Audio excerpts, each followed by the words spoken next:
सर्व माझ्या ठाण्यातील जनतेला, ठाणे महानगरपालिका क्षेत्रातील कामगार वर्गांना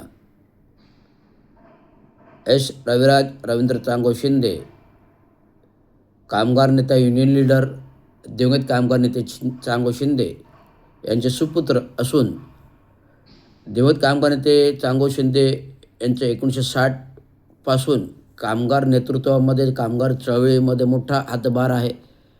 कामगारांना बरंच काही काही दिलं. तर मी असं आव्हान आहे की मी गेले आठवडाभरती म्हणजे मागील 9 तारखेपासून विविध आंदोलनाचे पत्र देतो आहे की कामगारांचे थकीत प्रश्न, थकीत वेतन, 10, 20, 30चं वेतन, 7व्या वेतनाचं थकीत वेतन, कंत्राटी कामगारांना समान वेतन, समान कायदा आणि कंत्राटी कामगारांना कायमस्वरूपी सेवेत किंवा ते कॉन्ट्रॅक्ट पद्धतीवर घेण्याबाबत मी सुचोवाद केलेला आहे.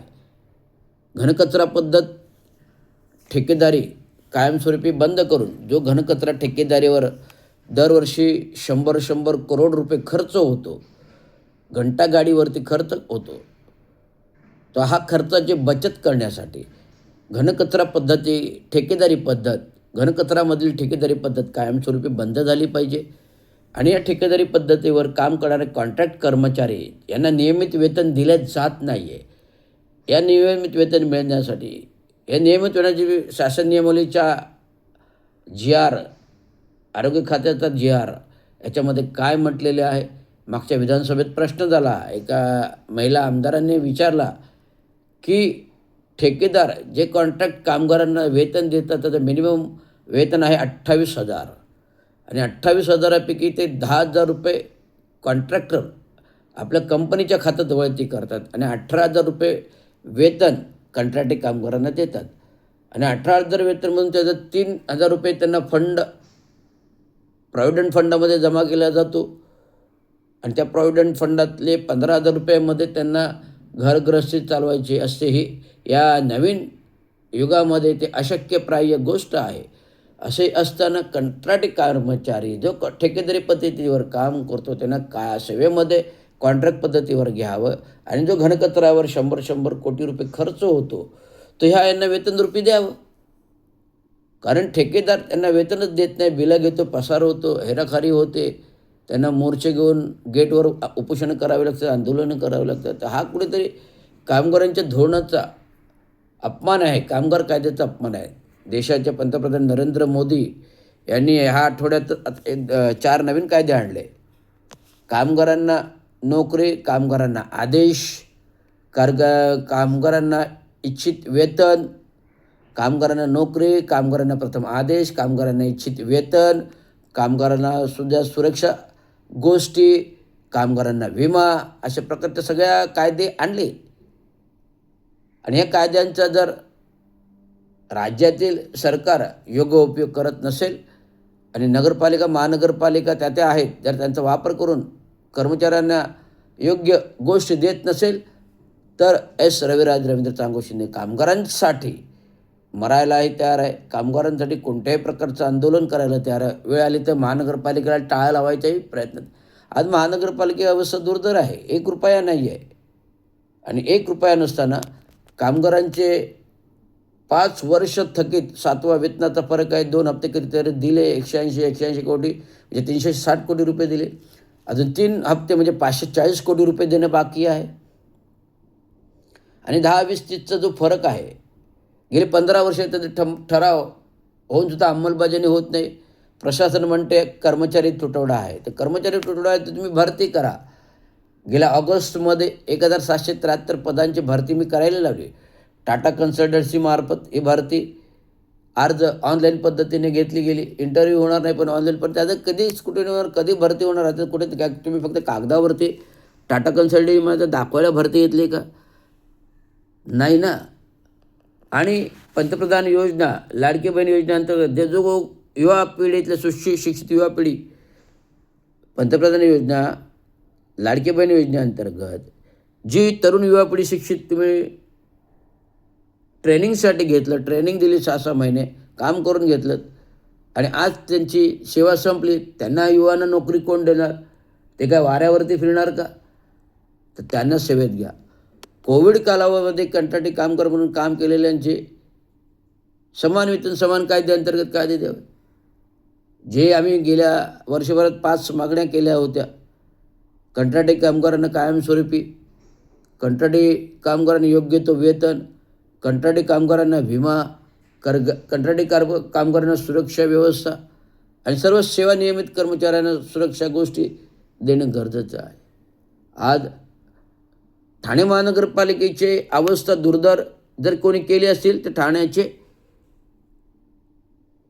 गेले 4 टर्म आमदार, पालकमंत्री, नगरविकास मंत्री, विरोधी पक्षनेता, मुख्यमंत्री ते आता उपमुख्यमंत्री या आहेत. याने ठाणे महानगरपालिका पुढे टक्केवारी घेऊन भिकारी बनवली.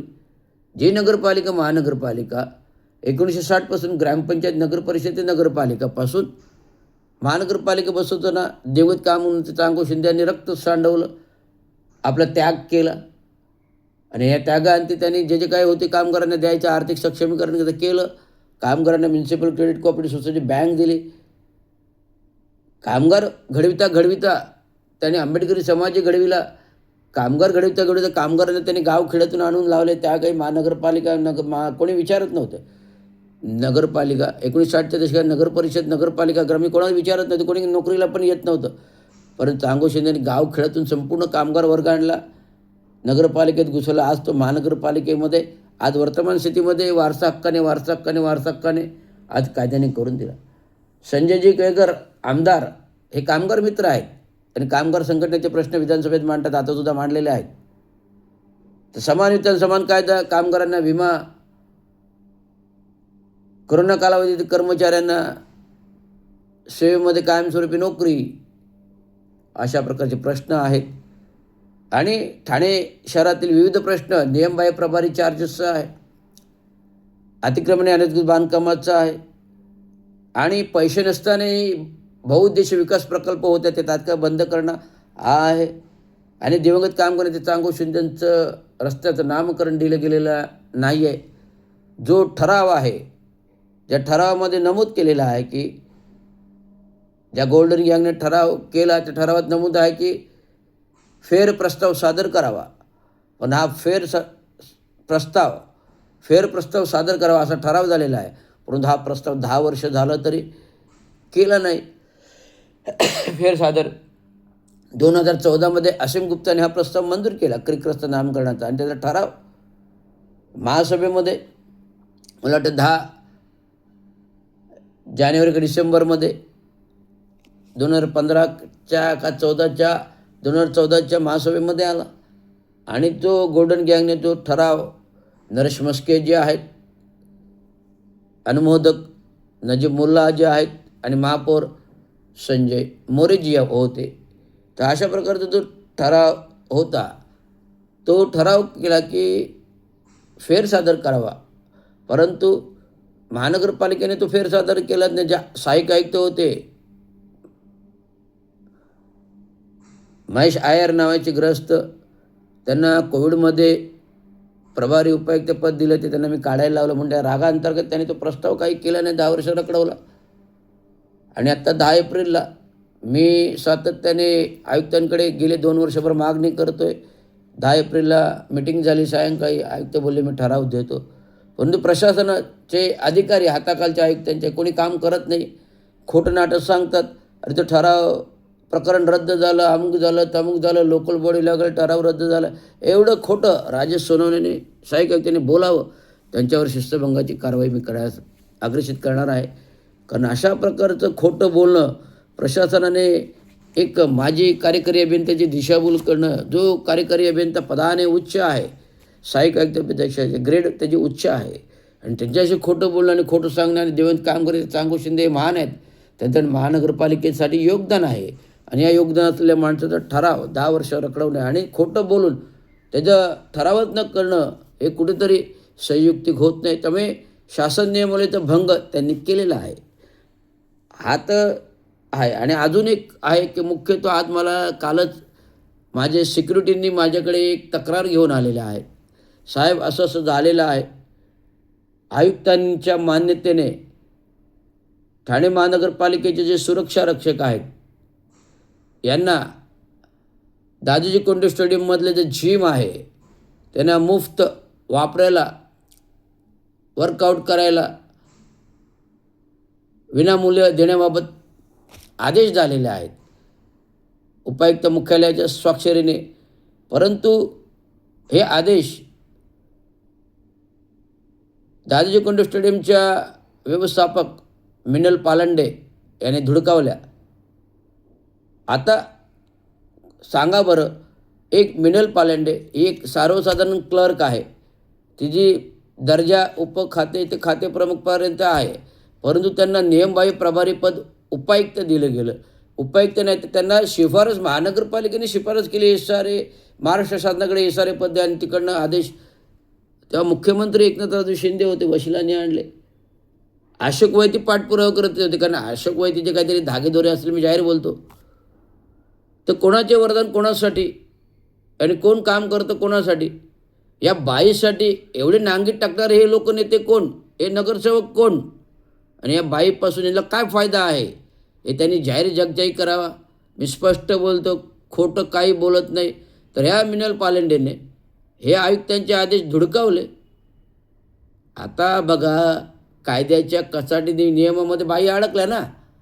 जर आदेशाचे धुडकावणं, आयुक्तांचे आदेश धुडकावणं आणि कर्मचाऱ्यांना सेवेपासून वंचित ठेवणं, सेवेच्या फायद्यापासून वंचित ठेवणं, आणि महाराष्ट्र शासन नियमावली, महाराष्ट्र कायदा, महाराष्ट्र शासन नियमावली, सेवा शर्ती नियम 1949 1979 अंतर्गत शिस्तभंग आहे. आणि शिस्तभंगाअंतर्गत मिनल पालंडे ह्या तात्काळ निलंबित करा, असं मी महाराष्ट्र म्युनिसिपल कर्मचारी युनियनच्या वतीने मागणी करतो आहे. आणि होळीच्या दिवशी माझं उपोषण आहे बेमुदत. जोपर्यंत मला प्रशासन आश्वासन देत नाही तोपर्यंत मी माझं उपोषण मागे घेत नाही. एवढंच मला सांगावे. ते धन्यवाद. जय हिंद, जय महाराष्ट्र.